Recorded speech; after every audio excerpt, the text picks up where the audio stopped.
Hi, Year One. So all week I've been talking about The Journey Home by Fran Preston Gannon. I know lots of you have been out to buy the book, so thank you. That's brilliant. It's one of my absolute favourites, and when you come back to school the week after next, we're going to be writing the story of it. Okay. First of all, before I read it to you, we want to think about the polar bear. We found out that sadly his ice is melting. We found out that the panda, the mountainous forests in China that they live in the wild, is sadly being destroyed. Luckily, lots of people in China are working towards conservation, and they're really trying to get pandas to breed in captivity just to keep those numbers up. But pandas have one cub at a time, and it's quite hard to get pandas to have babies as well, but they are really trying, so that's good news. But in the wild, there aren't very many numbers, as you found out. And then we know that with orangutans, people are cutting down their habitats. And then with elephants, there are two reasons, aren't there? Their forests, their homes are being cut down, their habitats are being cut down to put up buildings, and also people sadly hunt them for their tusks. So these four animals, these four endangered animals, are all together in this rowing boat at the beginning. Well, at the end of the story, let's find out what happens. So, now, as I'm reading, I want you to think about the story language, because when we come to write the story, we might want to borrow some of Fran Preston Gannon's story language. So let's have a look. So it doesn't open with once upon a time like a fairy tale would, or even one day. It opens straight away with quite a dramatic sentence. The frozen sea was melting. Where has all of my ice gone? The polar bear wondered. And where is my food? He looked around. Well, I can't stay here, he decided, so he went for a swim. As he swam along, he found a little boat alone upon the sea. This will be easier than swimming, he thought as he climbed in. Before long, I love that sentence opener.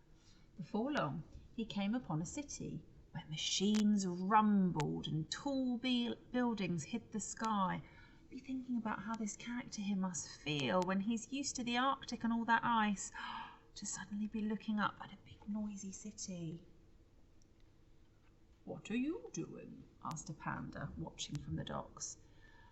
I am sailing in my boat, replied the polar bear. It's easier than swimming, you see.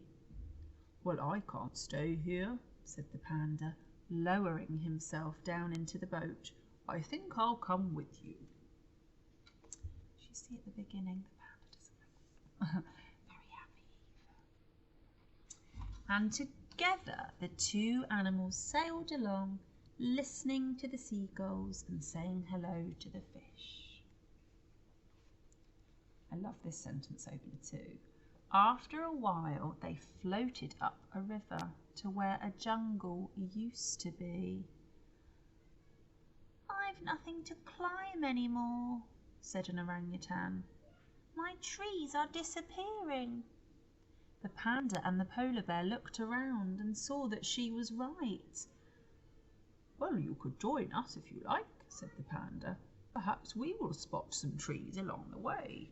So she climbed in and off they went. As they sailed on, they looked up at the sky and saw the beautiful shapes the clouds had made. What's that behind that rock? Said the orangutan suddenly. Shh, said an elephant. I'm trying to hide. Someone's trying to steal my tusks. Why don't you come with us? Said the panda. Oh, whispered the panda. Why don't you come with us? Whispered the panda. We can sail away from here. So, the elephant climbed in too. That must be a very heavily weighed down boat now, goodness me. And so the animals laughed and played as their small boat carried them further and further. But the sea started to swell and dark clouds appeared in the sky. Goodness, look at this page.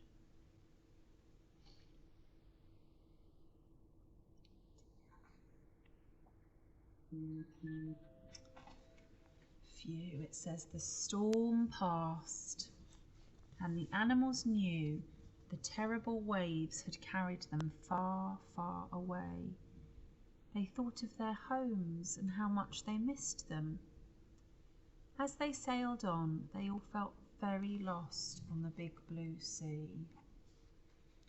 A dodo watched from his island as the boat and its animals came into view. "Hello there," he called to them as they sailed closer. Oh, my dodo sounds like a pirate. That's exciting. "We're lost," shouted the polar bear to the dodo. "We've sailed too far and now we want to go home." "Well, of course you can go home," said the dodo. "Really?" said the animals together. "When?" This is the sad bit, year one. "Well, you can go home when the trees grow back, and when the ice returns, and when the cities stop getting bigger, and when the hunting stops." "Oh," said the orangutan thoughtfully. "And when will that be?" asked the polar bear. "I don't know," said the dodo. "Let's see what tomorrow brings." And that's the end of the story there. Just staring up at the sun setting. Now on the back, it's got all of the characters, and I'll read this to you. So it says, the polar bear's home is under threat.